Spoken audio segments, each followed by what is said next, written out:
Hey guys, and welcome back to Dicky Gaming. We're doing the last part of the last Commando. It shouldn't be a very long video, so I might add some to Commando helmet cam footage at the end and just have a look at that.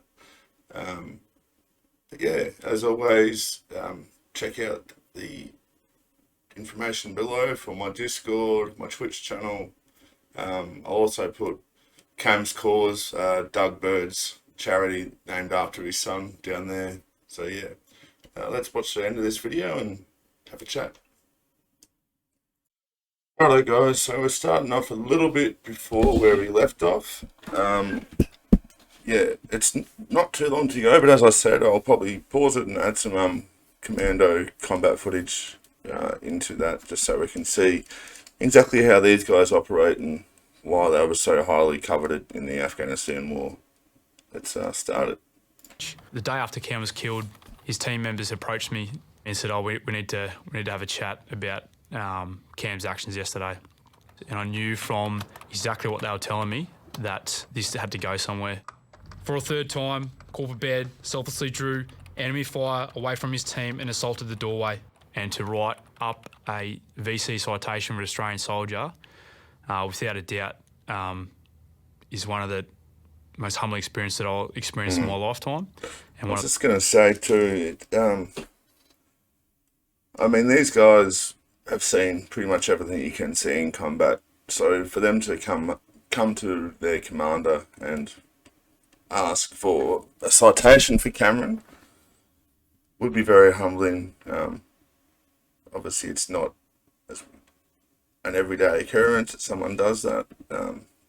Cam knew what he was doing, and his team knew what he was doing, which ultimately saved the team.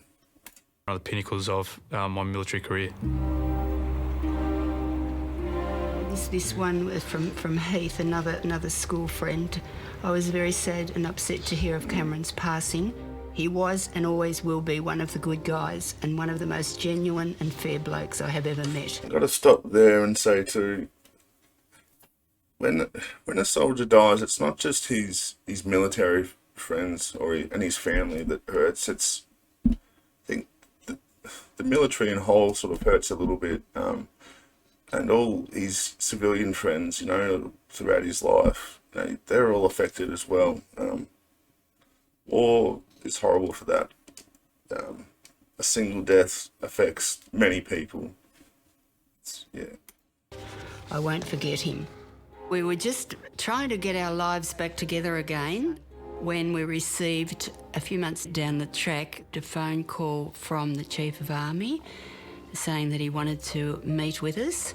And he came out and he said that the decision had been made, that the Queen had signed off, and that Cameron was going to be presented with a Victoria Cross.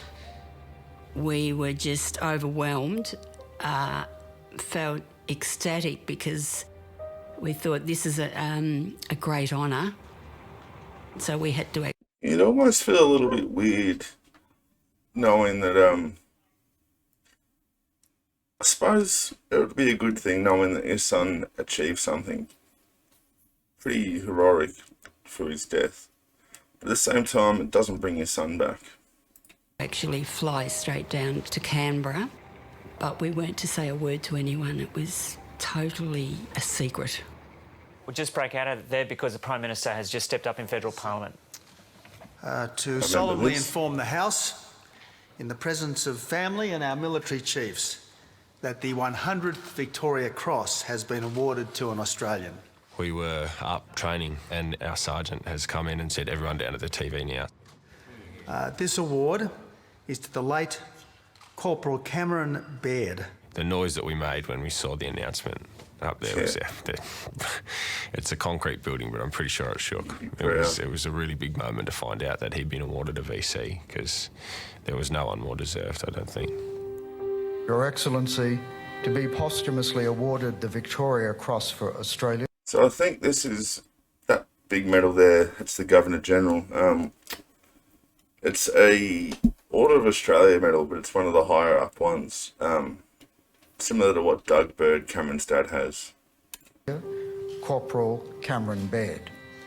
I think it's a very important thing for us to know the stories of our Victoria Cross winners. Exactly With what I'm doing complete these disregard videos. for his own safety, Corporal Baird charged towards the enemy positions. The Victoria Cross is an extraordinarily special decoration, and the process is a very rigorous one. It's our most eminent award for bravery in wartime. You are wrapped in the care and love of Australians across our country. I will just quickly add, there were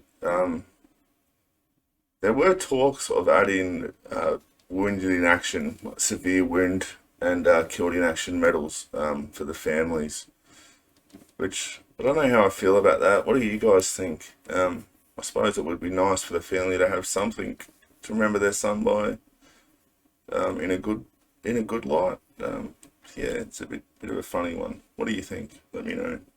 Remember every minute of that occasion and the great sense of honour and deep privilege that I felt in holding that Victoria Cross and putting it in the hands of his parents. This precious symbol of the finest human values of courage, conspicuous courage. To have Cameron's team at the back and his comrades there from to Commando was very fitting, and I'm so glad that they were all there.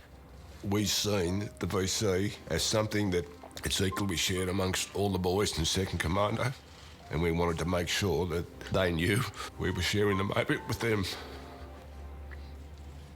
When we looked down there and did what we did to Kay and myself, give them a wave, we were acknowledged, and it was just a simple thumbs up. That's all that mattered. For Doug and Kay to be so kind in their moment, to be so selfless and share it with us was very nice and was profound, and certainly something that we'll reflect upon in the years to come.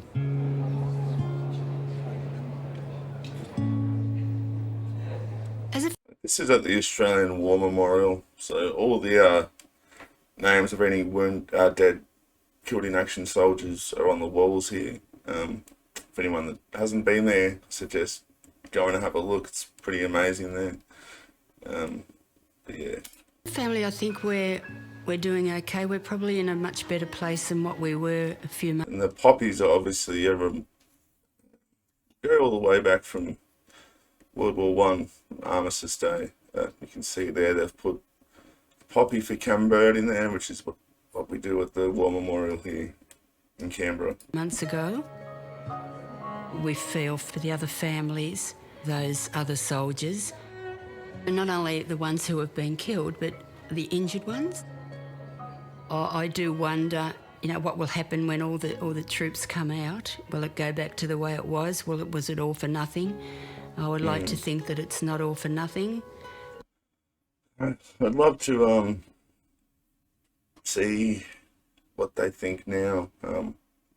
Do have access to Doug Bird, and I do plan on doing some interviews in the future, so maybe we can make one with Doug. We'll see what happens. Because of the 40 that have been killed over there, but he died doing what he loved. Yeah. And yeah, look at that. He wouldn't have been happy doing anything else. I kind of worry sometimes that so much of the experience of Afghanistan is being carried by a small cohort. And, in a sense, it's always been the gift of the veteran to us that they insulate us from that experience. But we really ought to know about what they do. Yeah, I have my experience about. Yeah, I have my days where it's hard. About what they do. So that was the LRPVs that I was talking about earlier. They were used as gun trucks pretty much. They'd have 50 cals, 40mm AGLs, automatic grenade launchers. They'd have another machine gun on each passenger door, side door. They're absolutely loaded up, but a little bit too exposed to improvised explosive devices. Yeah, I have my days where it's hard. I don't think it's necessarily bad to talk about it because I saw so much bravery and sacrifice and so much good work done that day. Life in the regiment without Cameron is different. He has left a void. But frankly, Cameron lives on through each of us. I think he's grown a couple of inches since he died. The guys still look up to him and they strive to be half the man that Cameron was. So in many ways, the legend, the legacy of Cameron certainly lives on.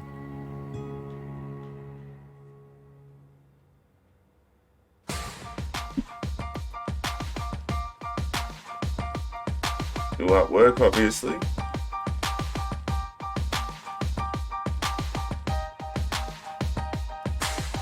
So the Star of Gallantry is, I think, 1 or 2 below the Victoria Cross, which is a pretty high honour.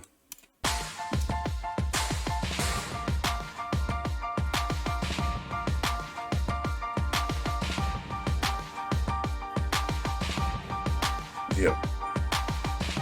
Not anymore, obviously. You say what you want to say and let the words fall out. So my Cam story starts with the fact that Cam is a massive AC/DC fan. Being the size he was, he actually picked up the guitarist and put him on his shoulders and began to parade around the crowd. Two of his favourite things were beer and ice cream at the same time. He loved the VB. He would walk up to you in the hallway and sort of shout while doing a high kick above your head. Just a great bloke, you know, and I miss him a lot.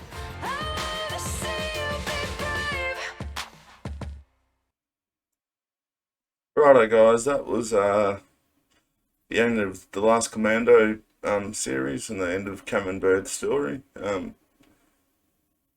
He was, at the time, the most decorated soldier from the Afghanistan War. However, I think Ben Roberts-Smith has the same similar medals to him, with a Victoria Cross and a Medal of Gallantry. If you guys would like more stories of Victoria Cross recipients, let me know. As always, I'll put all the links down below. Please subscribe and like the video. It really helps the algorithm to get these stories out there.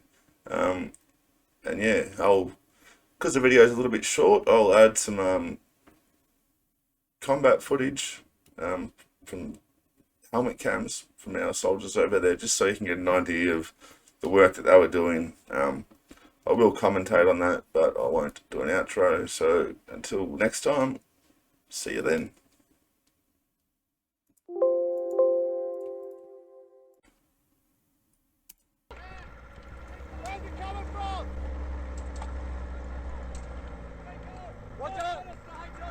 It looks like they've been ambushed. Middle of a valley, still got the LRPVs there. To be confirmed, we are moving back to the south to establish an HLZ over. Well, they're close. They're close. So they're trying to move backwards to get out of the firefight and develop a helicopter landing zone.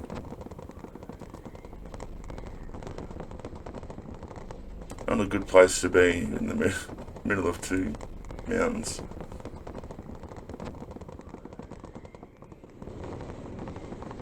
You see that smoke, or white phosphorus, they've probably dropped for air support. Yeah, they're calling in Apache, so the white smoke will identify targets for them.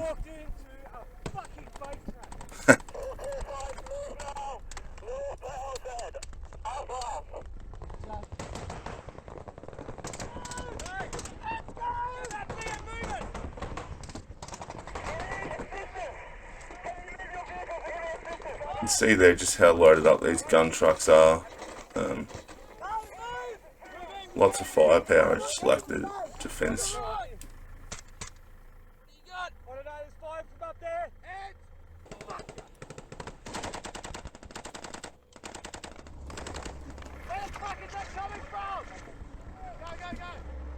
Pretty hard to try and determine where the fire's coming from.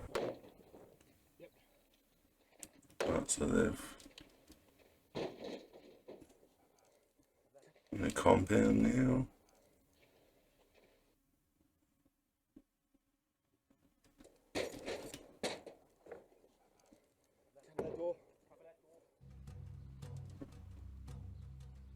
Let's see the aqueducts. Oh, someone shot something. Let's see. Sierra 5-1. Just Tango 4-1. You can see that how dangerous this sort of work is. In the alleyway. Sort of why regular infantry don't generally do this sort of stuff. It's more special forces roles.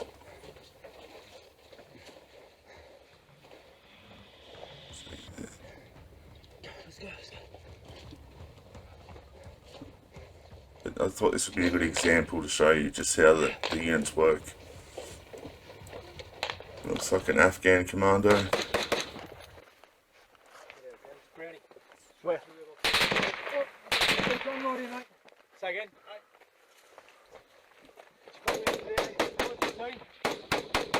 Mate, we've got contact to our right and contact to our left. Surrounded again.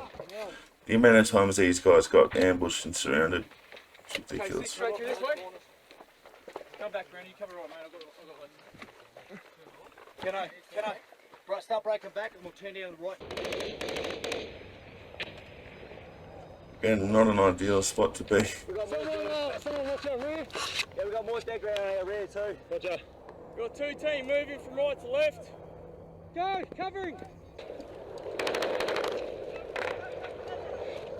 I think this is where they've moved back towards the helicopter landing zone I was talking before. But yeah. Alright, thanks guys. I thought I'd just add that in the end there just to show you how special forces and especially commando units work in real time. Thanks guys. Until next time, I'll see you then.